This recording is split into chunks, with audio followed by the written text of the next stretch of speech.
మన స్కూటీ కొనైతే ఈ నెలతో సంవత్సరం అయిపోతుంది మామ.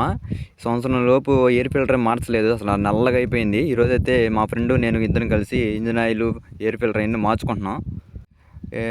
ఇంజిన్ ఆయిల్గా మార్చి 4 నెలల పైన అయిపోతుంది. ఎందుకంటే చెరువుల కాడ సరిపోయింది. అసలు టైం కుదరలేదు. అంటే బండి ఎప్పుడు ఇంటికాడ నుంచి చెరువు కాడ తిరుగుతూనే ఉండాలి. మళ్ళీ బయట రిపేర్కి ఇస్తే చాలా టైం, అంటే ఒక రోజల్లా పెట్టమంటాడు. అసలు టైమే లేదు. మట్టి కొట్టుకుపోయినా సరే అట్టా తిరిగేశాను. ఇప్పుడైతే మేము ఎయిర్ ఫిల్టర్ కూడా మార్చేసుకుంటున్నాం.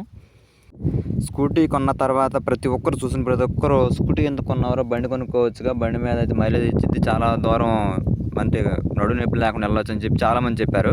కానీ నేను స్కూటీ కొన్న తర్వాత కొన్ని రోజులకి వాళ్ళే నా స్కూటీ అడుగుతున్నారు. ఎందుకంటే అవసరం బట్టి నా బండి అడుగుతున్నారు. ఎందుకంటే బండి మీద అన్నీ తీసుకెళ్ళలేము, స్కూటీ మీద తీసుకెళ్ళగలుగుతాం.